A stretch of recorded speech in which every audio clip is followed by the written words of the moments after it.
It's not just that they've broken data protection rules and sharing information about an account. It's the fact that they were keeping that sort of information on their clients to start with. I mean, when you look at what they were keeping on Nigel Farage, they listed a whole range of things. Oh, he's racist, he's this, he's that, he's the other.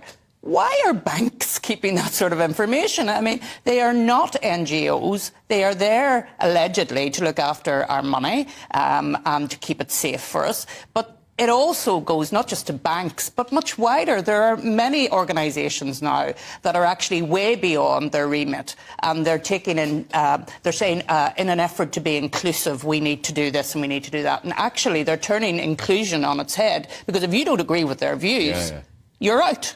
It's the wrong think again, isn't it? It's George Orwell's 1984. It is. It is, absolutely. And I have to say, Nigel Farage, thank goodness he was debanked, because he has now been a catalyst for everything that is happening. You've been a hugely political figure in your time. What do you think the bank has got on you, and are you your bank, and are you tempted to find out?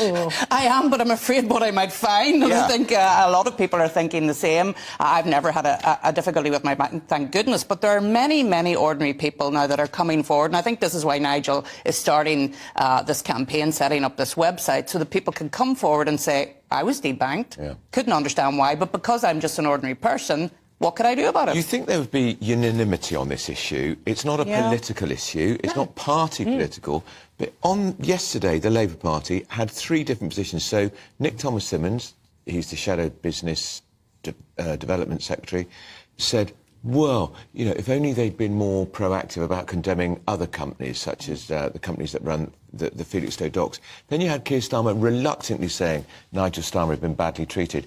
Astonishingly, the Shadow Chancellor, Rachel Reeves, she's a heartbeat away from being our Chancellor of the Exchequer, said on Channel 4 News yesterday, it's a disgrace. The Tories bullied a senior, radical woman chief executive out of a job.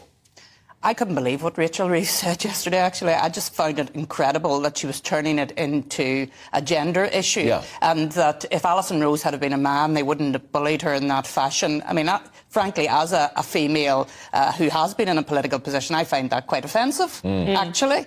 You know, you don't just say, oh, well, because she's a woman, she's incapable of doing wrong. Don't you think, Of course she's incapable of doing wrong because she's a woman. No, sorry, she got it wrong. Therefore, it was right that she went reluctantly by the looks of it. But let us not forget that her board backed her.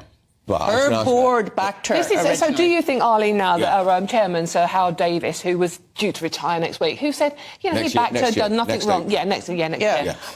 Do you think he should go now? Is Nigel Farage right in calling for the board to go, not just I think so, Dame Alison Rose? Because they didn't take action. They actually backed her initially, and it was only, we're told, because of the attitude of the Chancellor and the Prime Minister that they actually took the action in the middle of the night. 5:42, the board of the Bank of the NatWest put a statement out supporting her but criticising her for her misjudgment.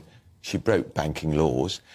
And then 20 minutes later, the Treasurer onto the bank saying, are you sure? Isn't it astonishing that the bank didn't even consult the Chancellor and the Prime Minister, bearing in mind who's the largest shareholder in this bank?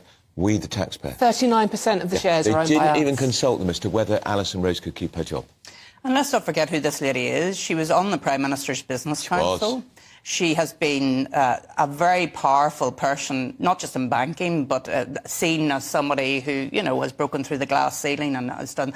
And the fact that she thought she was untouchable, and yes, I made a mistake, but I'm staying on. Sorry, no. If a junior clerk had made that mistake, they'd have been out the door.